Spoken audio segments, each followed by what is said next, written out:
another tutorial with me. My name is Crafty JoJo and I'm an independent Stampin' Up! Demonstrator in the UK. And today I want to show you how I created these little boxes here, and this project is called Slide and Hide because actually it slides open and it hides 3 boxes inside that can be opened individually, and it features a belly band. And as you can see, I've now already got 2 completed ones, and believe it or not, I filmed the tutorial this morning, and when I tried to upload it, I accidentally deleted it. So I have to redo it again because that was the male version I did in this project. You've all seen the slide and hide one, so you know what this one looks inside, and I want to show you this one. So here I made a little different thing. Oops, shouldn't come undone actually. I have embossed my belly band as well, and I've added instead of girly stuff, I've added buttons because this is supposed to be the male version. And this is how the box looks like, and pretty much the same, and it consists of 3 compartments here. So you need to basically create 5 boxes, 3 cubes, and then these 2 ones that are exactly the same size, and they match up like so, and one has a ribbon fed through and the other one hasn't. And these are the boxes for the men. And I haven't added any blingy stuff, and I was in doubt whether or not to put a button on, and I decided not to put a button on. But anyway, this is how this project goes, and I'm going to show you what you need to do for it. So let me put these away in the belly band, and you will need to create first of all 3 of the squared boxes. And the cardstock, you need 3 pieces of cardstock measuring 11 inches by 9.5, and you need to go to score it like so. So the 11 inch is the long side, so you start scoring on the long side at 1 inch, 3.5 inches, 6 inches, 8.5 inches, and then you rotate your excuse me please, your piece of cardstock and to the other side, and you do exactly the same. Again, you have to score at 1 inch, at 3.5 inches, at 6 inches, and at 8.5. And now you have to put in some extra score lines, and they are on the short side, and you have to make sure before you put the extra lines in that when you were scoring excuse me, when you were scoring the long side, yeah, you started with the 1 inch, and this the 11 inch side, you started with the 1 inch score line. So when you rotate it, you make sure you rotate it to the left, so that automatically puts you into the right position, because now that 1 inch section is at the bottom pointing towards you. And this is very important that this piece here is looking downwards here, because you now need to put at the 2.5 inch mark here. Wait a minute, am I still in frame? 2.5 inch, you make a score line only to the first horizontal score line. You jump this bit here, and then you carry on in the second compartment here. So you score here and here at the 2.5 inch, and you do the same at the 7 inch score line. So sorry, 6 3/4, what 7 does, it doesn't matter because they are just the closing flaps. 6 3/4 to make them, or 7, doesn't matter basically, and you jump and you do the same here. So this is how you are creating your box, and you need to do 3 of these.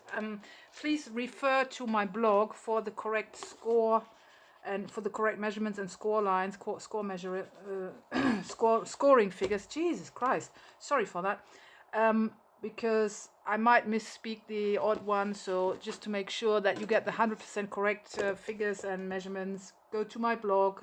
In the description box of this video you will find my blog address where you can look it up. And now we need to cut this out. So this is the lid of your little box, and this is the closing flap. So you start with that pointing towards you, and you try to cut it out in a way that you take out the score lines. You want You don't want to cut on the score line. I'm trying to cut slightly to the left of my score line when I do this, and here I'm cutting slightly to the right of my score line so that I don't have a score line left on my cardstock. So this is what you do, and then you want to turn it, and you're going to cut down to meet this where you just cut. All right, and then you move on to here. When I finished cutting this out, I'm going to place it flat down so you can actually pause your camera and have a look what your piece looks like if you did the same or if you did something different. So we're taking this bit, getting rid of this, and I'm going to wedge these flaps for a better fit when I glue it together. Come on. And here it's not nice, so I'm going to cut again, because I left plenty of score line here, which I don't want, because it makes the box look untidy.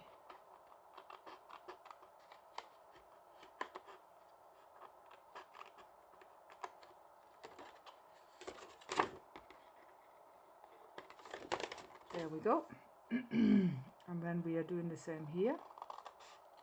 I'm cutting on the right side of my score line here, trying to take the score line out, getting rid of it.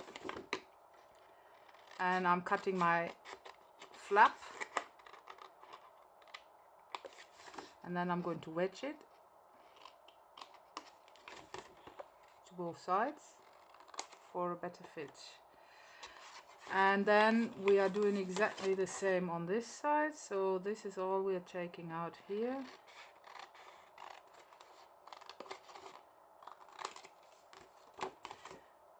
And I'm cutting to the right of my score line here.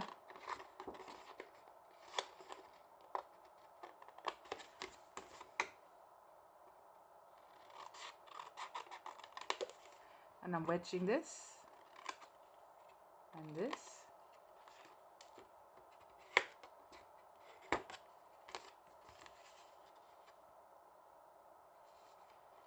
And I think I misscored this.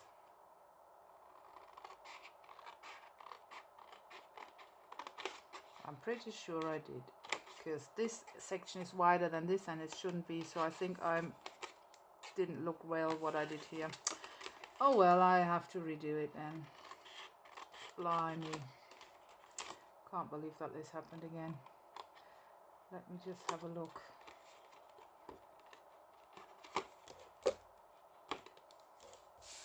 I might still be able to save it though. Yeah, this is shorter. So let me just get this back in.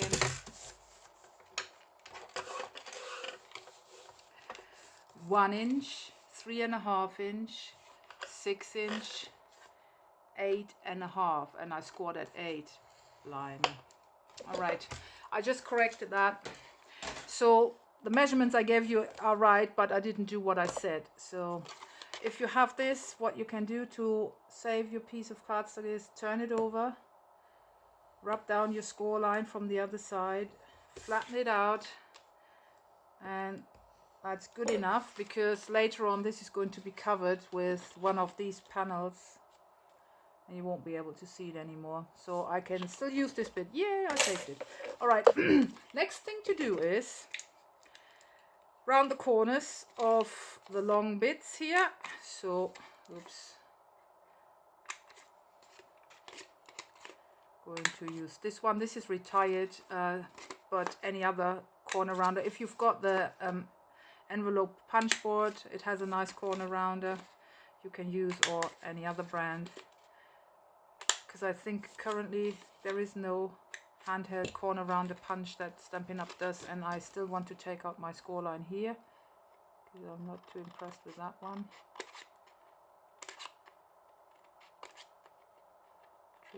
Tricky. I love these scissors, they are brilliant, the snips.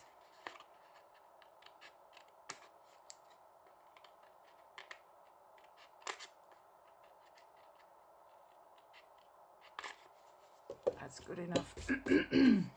Okay, so the next thing you would need to do is you need to die cut the little embellishment and or like design, and I'm using the dies from the Eastern Beauty die set. I'm just trying to find them. I think I put them back here. Iconic Christmas, florals, coffees, Eastern Beauty. So this is the stamp set, and I bought it as a bundle, and I put my dies in here. So from the Eastern Beauty set, you use these two dies, and I'm going to use them in my Big Shot on the magnet plate, because that is really brilliant because it keeps them in place. So this is how you do it. You place it on your platform and you try to move it relatively centered, so same distance here as well as here. And when you're happy with your positioning, you add the second bit, and then you push your sandwich through your Big Shot, pass it through one way and then the other way in return.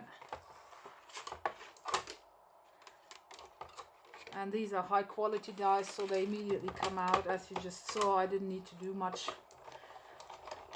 So I'll pop this away. So this is what you get from these dies. I clean them with this. This is lovely. Oh, there's one bit I didn't see. Gone. So this equipment is just brilliant. So these were the dies that created this, and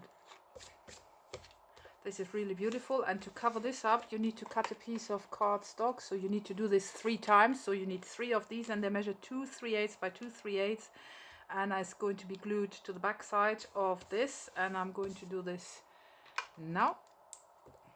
Oops, that is really minging.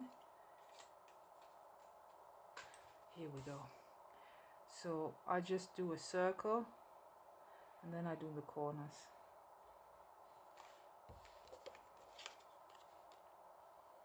Put my tiny bit of cardstock from the inside. You don't put this from the outside, apparently. So this is what you get, and that looks really pretty. Next thing to do is to assemble this box. You burnish and fold all your score lines.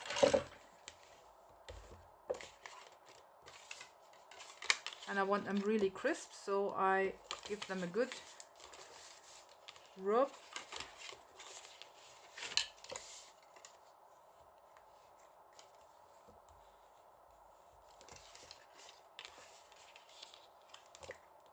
Here we go.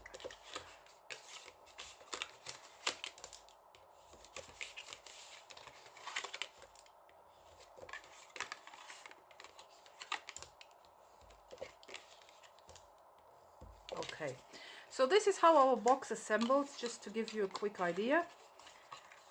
These 4 small flaps are going to be glued to the inside. These fold over, and then this comes in. Okay, so this is how the box is going to be assembled, and you need to make 3 of them. And once you've have made 3, you can assemble them in one long row. I'm going to show you in a minute how I did that. And for easy open and closing it, you need the 3/4 inch circle punch, 3/4.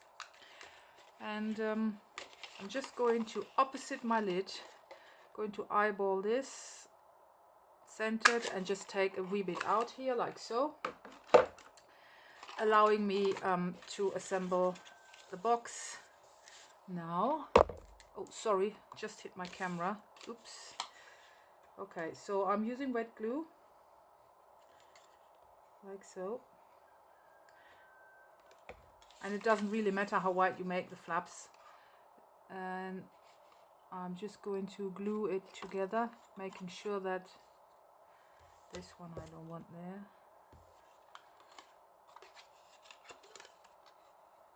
I really have a nice flush fit here, like so. Alright. When I'm happy, I'm just using my bone folder from inside, making sure everything is well adhered, nice and flat.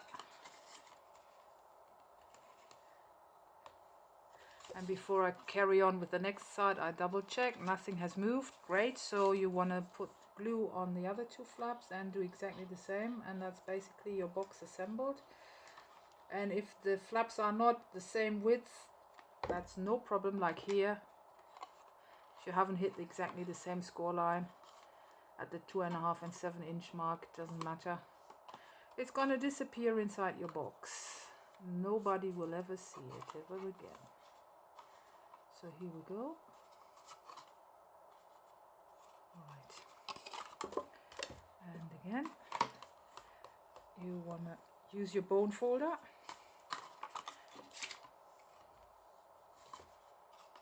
And then before it really sets, I quickly close it to give the box chance to slightly move and slide for the perfect fit. So you need to create 3 of those boxes. And again, the correct measurements, in case I have misspoken something here, are on my blog. And I've already created 2 more, so 2 more are finished, and this is the 3rd one, and this is how they go together. You add glue, like so. You push it together, like so. And then I usually pop a weight, like one of my punches, on top of it, and I just set it away to dry whilst I work on the next bit. So I'm going to do exactly this. I'll set this away and leave it to dry. And this is not the best place because it's wonky. Just a second. Now, okay, here we go. So next pieces we need to work on are the 2 sliding bits. I've already finished one, so this is what we're going to do. And you need a piece of cardstock in a different color, and that measures 11.25 by 7/5/8. And again, you need to score, so get your scoreboard out. The long side is the one with the longer measurement. In this case it's 11.25, and you score at 3/4 on the long side, so 3/4 at 3/3/8. 1, 2, 3, that is here, at 6, and at 8/5/8. 1, 2, 3, 4, 5, which is here. And then on the short side, which is 7/5/8, you score at 3/7/8, so that is here, just 1/8 below the 4. And you also score at 6.5, which is here. And then you need to turn it to the right so that the small section here is pointing towards you. And you need to put in 2 more score lines in these 2 small sections here. So you have to skip this first larger part.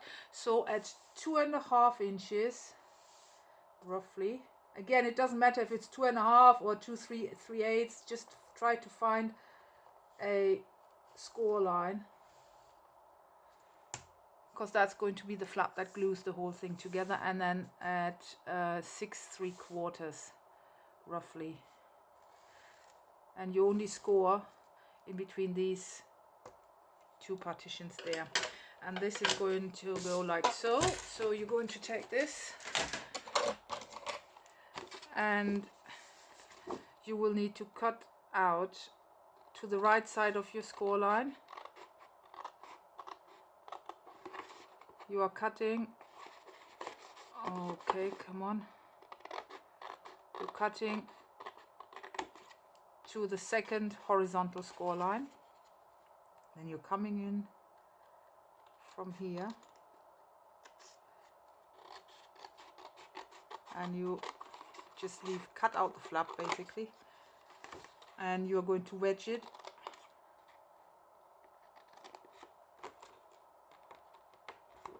so this is the first side, and this is going to be the second side.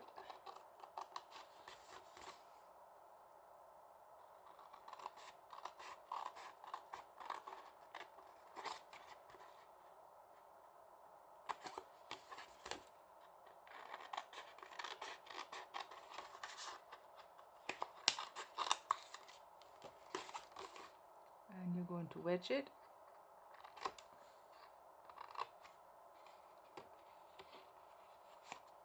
And you're going to wedge this and this and the long one.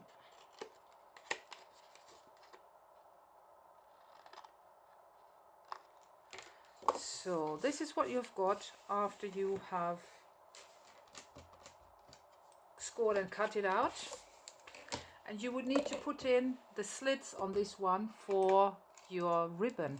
And I'm using the retired trio corner punch because it has this slit. If you haven't got a punch that makes a slit, you can also use a hole. And I am going to basically, let me show it to you. The first slit is going on this end, so make sure that this piece is pointing towards you, and when you slide it in your punch, make sure that you place it centered like so, and then centered, and then you jump one space and you do the same on the opposing side.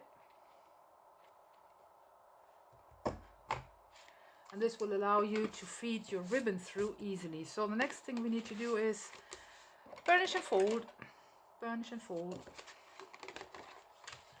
There's not too much to burnish and fold on this one, but still we want crisp lines, so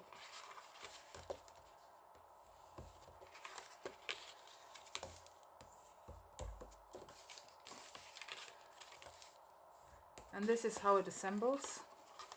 This comes in here and this goes over it. Oh, I haven't burnished this one. I was just going to say, why is this not folding nicely? Not burnished. Okay, again.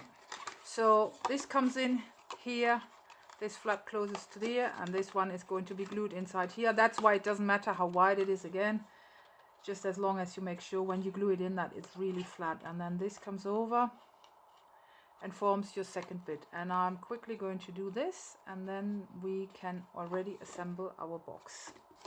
So glue.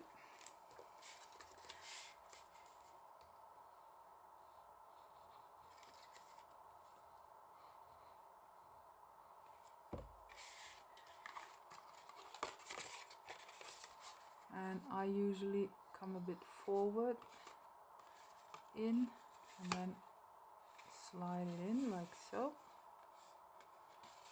and do the same here, and then come back so nothing oozes out.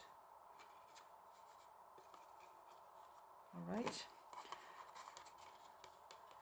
this one needs to be really flat inside because otherwise it will restrict your sliding in of the boxes. So make sure that you add enough glue to glue these flaps inside really flat. They need to be flat, and so otherwise your boxes that go inside will catch on them, and that's what you want to avoid. So make sure you give it a good rub and everything is nice and flat as can be.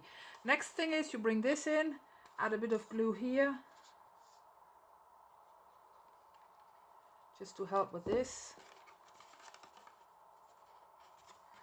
and then you add glue onto here and here.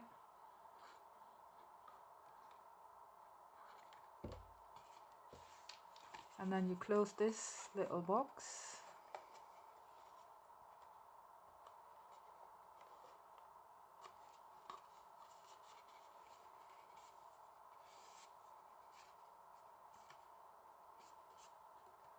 Okay.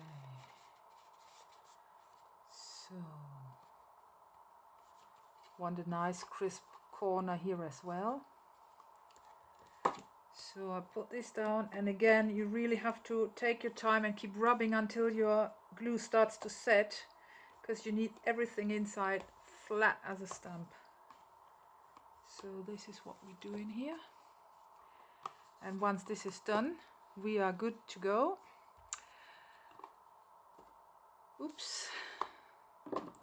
To decorate the outside, it is important that you, before you try to decorate your outside panels, make sure you feed your ribbon through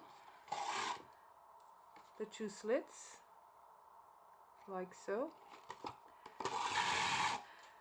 And then what's also very important, let me just make them same length, basically. Actually this needs to be upside down, so here we go.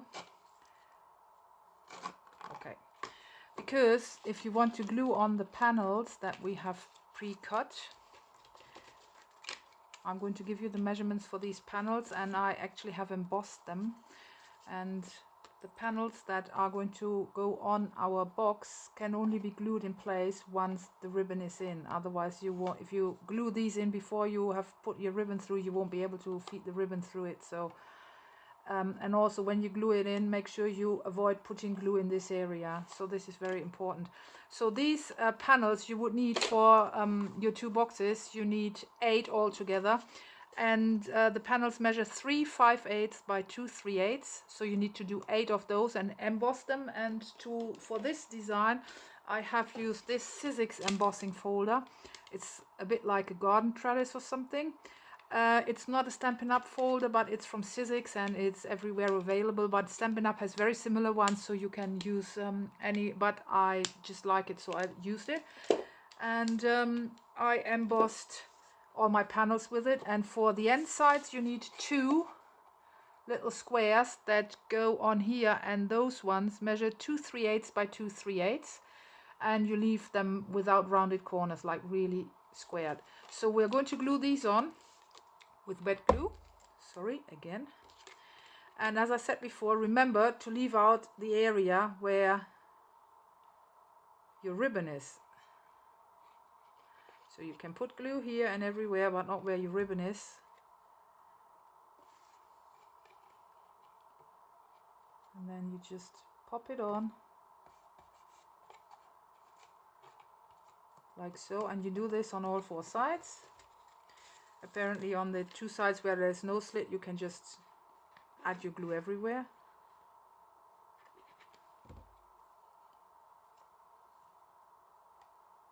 Just try sliding it.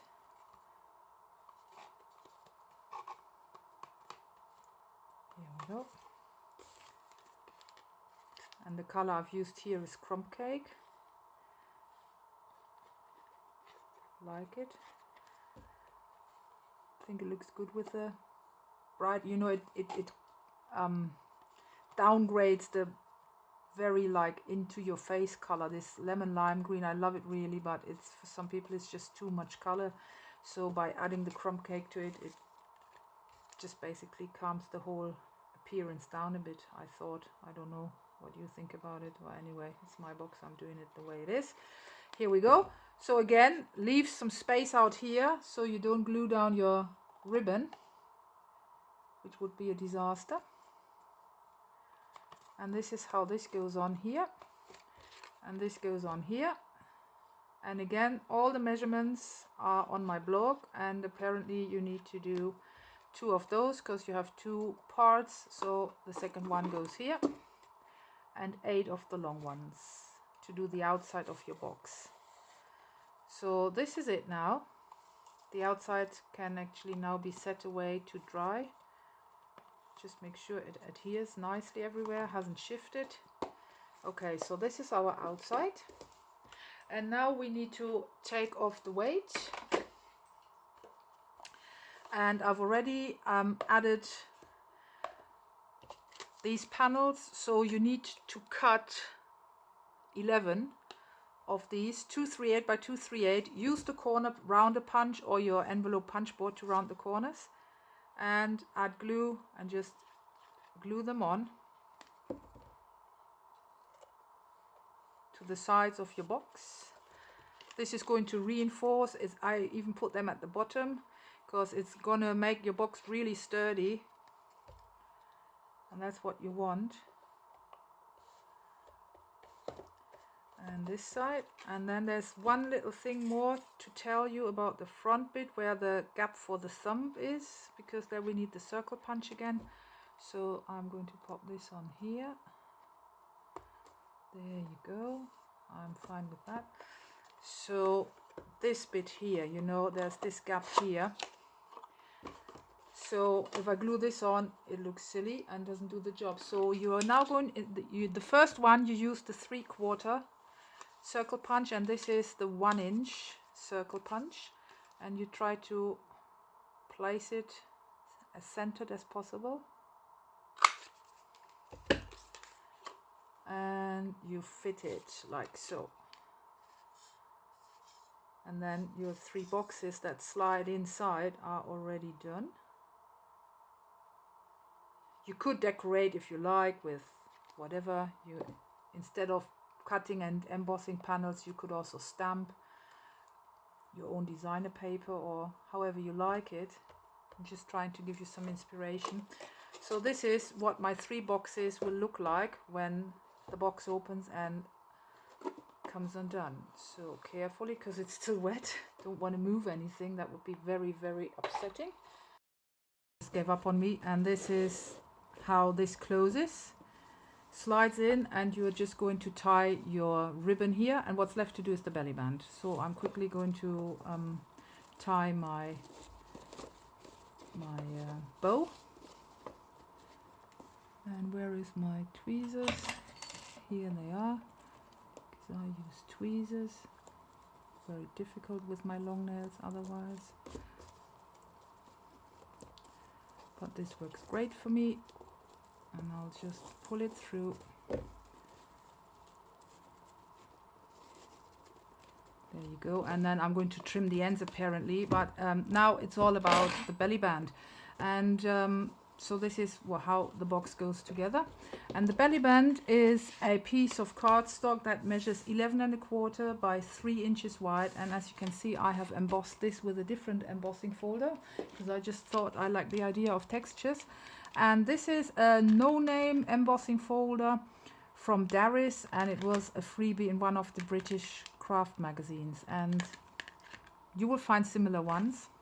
What I did was I put it in like so, ran it through my machine, took it out, moved it a bit further on, ran it through my machine, and I had to do this 3 times until my whole strip was embossed, and this is what I ended up with. And then I had to score it, which I've already done, and the score lines for my belly band are 1¼ inch, 3 7/8, 6½, and 9¼ And what's left to do is to carefully fold the score lines by hand, because if you use your bone folder you will take out your embossed texture.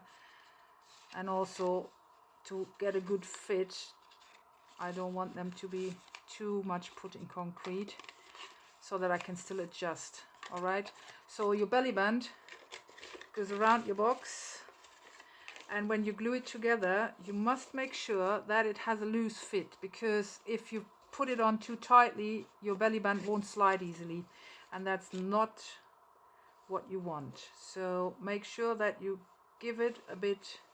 It won't slide down if you make it a loose fit because of all the texture that's on here. So this is basically no problem whatsoever. And I am going for some wet glue, and you just need a tiny, and I'm gluing a tiny bit of wet glue on this strip here, and I'm gluing it on while it is fitting around my box to make sure I have the perfect fit. And as I said, I don't want it to be too tight, so I'll glue it on with a little bit of space on every side, and then while it sets, try to slide it, sliding. You would need to actually rub it down for a while. So I'm putting this away to dry. And for your front panel, I've die cut this with this die set, and it's from Precut, and it's these shapes. So I use the 3 smallest ones. This is not a Stampin' Up die, but Stampin' Up has similar ones. They're called, I think, Lots of Labels or something, but they are not really square. They are more like rectangular, but they're also very pretty. But you can use anything that is similar to this. So I die cut the large one in Lemon Lime, and then my Emerald Envy, and then my Crumb Cake. And the Crumb Cake I've already decorated with a few buttons I still had in from the Neutrals collection, and a few flowers, and they're already glued down. And I'm just using dimensionals to layer them, so you would need to peel these off. 1, 2, 3, 4. Quick. And then when you put this on here, you aim for the center, which is very easy because of the pointy bits here. And you do the next one. Glue that.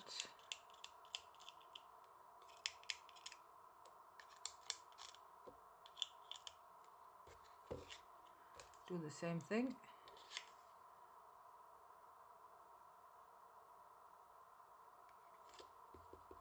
There you go. And then this is the last bit. And it's totally up to you how you glue this on. There is no right, it's just completely right or wrong. It's completely down to your own taste.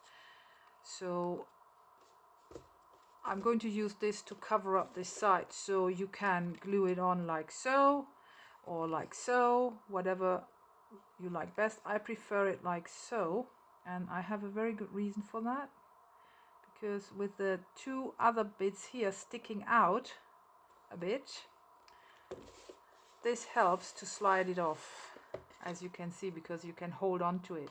So this is the belly band for this box. These are the boxes inside the box, and to take them out you would need to open the ribbon, and this is basically the tutorial finished. I hope you liked it, and sorry for the few interruptions when my camera gave up its ghost and things like that. Happen to me all the time because I'm filming with my mobile phone, so apparently I need to at some point buy a professional camera. So I've got now 3 of these boxes. Where's my pink one? I got a pink one as well, so loads of boxes. But in the end I did it. So please don't forget to subscribe to my channel as well as to my blog. There is a description, there's a description box of this video. If you scroll down, and inside that box you find the link to my blog, and on my blog there will be a post about these boxes and all the dimensions will be on it. So please make the effort, because do not 100% rely on what I said in this video. I sometimes misspeak something without even noticing that I did it wrong. So do not rely on anything I say here. Rely on what's written in black and white on my blog. It will be on as soon as this tutorial goes live. Thanks for watching and joining me today. I hope you liked it. And yeah, have a nice weekend and see you next time. Bye.